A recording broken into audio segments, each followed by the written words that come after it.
Hey everyone, it's Tyler Malinky with Lowbrow Customs. I'm standing in impound tech inspections here at Bonneville World Finals 2020. It is Friday, October 2nd, I think, probably around 9 or 10 a.m. I've meant to do videos earlier in the week to give you guys updates, show you the workings of the race pits, but we've been too busy racing, so figured give you guys kind of a race wrap up, talk a bit about the bike, what's going on, Alp's results on his Nitro Power Vincent. So I just backed up a second record this morning. Earlier in the week, I was running 131, 132 range on a 126.5 record. Good clean runs. Bike's been running great and real consistent. And I ended up qualifying my first run the first day and a second run the following morning. Backed it up. So you run twice and they take the average of those two speeds. And so the average new record 130.508 miles an hour, I think it was. Some racing things happen. Sometimes you got to deal with small problems. Maybe something cracks or tuning issues. So I started out running my same jetting as Ohio, even though we're much higher altitude here. And I was running rich, but still running record speeds. And it's nice, it keeps it a little cooler. And I was just playing around, playing with the jetting, trying to make sure it's optimal. Looking at the bike, it's pretty much just how it was when I showed up. Some little race repairs here. I had a crack after about 4 or 5 runs right in one of my welds right here, a real thin pin line. So I ended up drilling a tiny hole at each end of it, throwing some tape on it just to keep that from getting worse. So that's a real easy fix. The cover's rubber mounted here at the rear, but it is hard mounted at the front. And so a simple little fix we're going to come up with so I don't crack that again is I'm going to cut and make an 1/8 inch rubber gasket that goes behind this flange. So this whole thing will be rubber mounted, and that should take care of that cracking again in the future. That's like a small example of, from experience, how to fix things so we don't have to deal with that crack next time. In this cover, I used to have problems with stuff cracking all the time because I didn't rubber mount things, or you just didn't build things beefy enough for the beating the bikes take out here on the salt. Conditions this year are, I think, amazing, especially versus Speed Week last year where it rained the day before. We sat on the salt waiting 4 days for it to dry out, and the course was still soft and poor conditions. And I crashed and wrecked, and feel pretty good about coming out first run and running 132 and getting a little redemption. That's the run I was aiming for last year when I crashed on the first one. Had to rebuild the whole bike. Bike's running great. Was running great, no issues. I ended up, after setting a record, retacking for fuel class, so I changed my petcock here.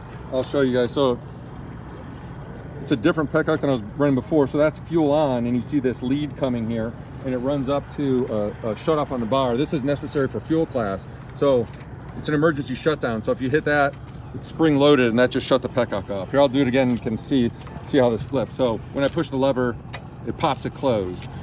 The reason for that is like if you're running fuel, you catch on fire, the bike catches on fire, there's any issue and you want to make sure you don't catch on fire, you can kill the fuel while keeping your hands on the handlebars.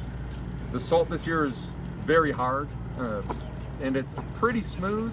It gets ridges and bumps. I mean, on a rigid bike like this with 2 inches of front suspension, once you get into top speed, like say from the 2 to the 3 mile, you've been holding a pin for a couple miles, you really feel the ruts and the bumps on a bike like this. And my chest lays on the backbone here, which isn't bad. You get a little padding from the levers, but I can say it's kind of exhausting after a few runs. My back sore from my waist all the way to my head from looking up and holding tight and controlling the bike and trying to tuck in tight and small and not move. That's all part of racing. I get some bruises on my thighs from the frame. But again, it's fine. I'd rather have that than a bunch of padding and BS on the bike. We try and keep everything really simple. I'm real happy with the performance here. I ran yesterday on the fuel record, which is only 121. I ran 129 through the plus change in the 2 1/4, and then I was losing a few hundred RPM in the last half mile from the 2.5 to the 3 mile. And then this morning, we went through, tuned the carbs. I was running a little lean yesterday, so I put one larger size main jet in there. It was running real nice, but off the line this morning, I really had to gas it off the line, which is not normal. And then basically just wasn't running optimally in fourth gear at top speed. I was only at like 6,700 RPM and ended up running like 125 mile an hour consistent. So 6 or so miles under where I was aiming at least. That being said, I did set a second record this morning, backed up a second record this morning with bumped it from 121.5 to 126.5 or so. So I'm happy. I'm not ecstatic about that, but I'm pretty stoked. And the reasoning behind that, I'm pretty sure I nicked a valve. So not bad enough to totally lose compression. I'm still going fast, but it just isn't optimal. And out here, you need to really make sure everything is optimal. That's the whole point. If you're setting, you know, land speed records for your class, you need to bring your A game, have good conditions, good wind, and be running really strong. So I'm looking forward, when I get this bike home, I'm gonna pull the engine out of the frame, which I have to do to pull the head off of it with this chassis design. And I'll inspect. I have a pretty strong feeling I'm gonna see a little mark, maybe on one of the edges of the valve pocket where maybe I revved it up a little too high, had a little valve float or something, and that valve kissed the piston. I'm pretty sure that's what it's gonna be. So it's a pretty easy fix, and you know, I'll relieve the pistons more, make notes, fix it so it won't happen again. So all in all, successful race week. You know, ran it hard enough to break it a little bit, but not too bad. Got 2 records, and I'm real excited. We're already talking about Speed Week 2021 and big plans for that. Some other things here, we can walk over. Alp Sungertekin out of California. He's got his Vincent over there, which he just built in the last 10 months. Ran it on methanol at Speed Week. We would walk over there and take a look. He ran it at Speed Week on methanol to, you know, get some time on that new bike. I think ran in like 137 on methanol. Just tuning it. Came out here to World Finals and ran it on Nitro and ended up setting a record. Hey Alp, what was your top speed this week? We're doing a little YouTube live, so some people are gonna probably 177.3. Yeah. Something. Yeah, so 177.3. You know, on just a couple runs on Nitro. He's still tuning it up, and I believe we'll hear a lot more in the next couple race events from Alp. So he set a record, and then he qualified yesterday to bump that record up. But when he ran his return run this morning, there was an issue and it blew the spark plug out of the head, so he had to pull off the plug. Check it out. Yeah, take a look at this. And what year's the bike? The engine is a 48. So you can Repeat see engine. that spark plug now. That's how it came off the course. So it blew the threads right out of the alloy head. So obviously a little repair there. He's running much more power out of this bike than Well, it was meant there. So what kind do you think you run now? Beautiful bike though. You can see he's got alloy backbone. He built the entire frame and everything, you know, in his home garage. He built the engine, and up his right, it's the fastest naturally aspirated Vincent ever at this point. Is that right? 177. Non-streamliner. Non-streamlined, 1000 cc.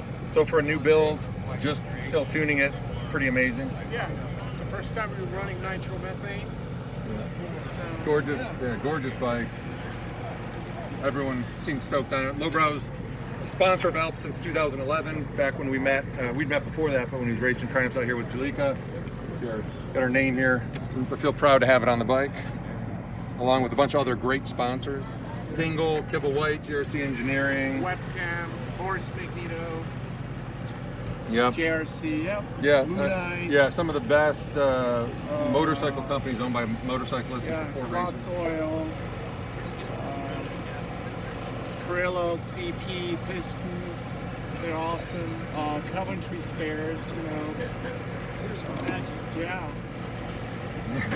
They're fortunate to have all these good people with us. You know, it would be fun, friends. Yeah, I'd say Alp and I were talking, both super stoked. We both set records, both had, you know, some minor mechanical issues, but if you're not running, you know, if you're not, you should wear a motor out, you know, after running it hard enough. So that's what it takes to, you know, in many cases to set land speed records. Not always, but that's kind of the usual. But lots of work this winter for everyone to get tuned up and ready for next year, or for El Mirage before that potentially. Now we're gonna take the whole thing apart, and CTA inspectors is going to measure displacement and certify the record. So what's your year on it? 48? 1948. And you can see Alp's bike, he's got a pump here running off of the cam cover for his mechanical fuel injection. Is that a Hillborn setup? This one is a Waterman pump. Hillborn doesn't make any pumps anymore, but everything else, the internals are all pretty much original, like the cams Mark II, only 7-to-1 compression. Basically, what all the other Vincent owners running, pretty much the same thing. Yeah. Also, the GP carbs are other supporters in England. Berlin Fuel Systems. Those are awesome people running the GP carbs in conjunction with the fuel delivery. You know, the mechanical fuel injection, and I think these are the best intakes runners. You know. The Morris Magneto on there, built specifically for Elk. Never made a Vincent Magneto. Morris Magnetos are great. I run one on my bike and on various street Harley choppers. I run in. It's right here. Right here, the pipes made just accommodate the Morris Magneto. But yeah, Dave did an awesome job at Morris Magneto. I believe that it's their first prototype 50-degree Morris Magneto, and I love it. Dave, thank you.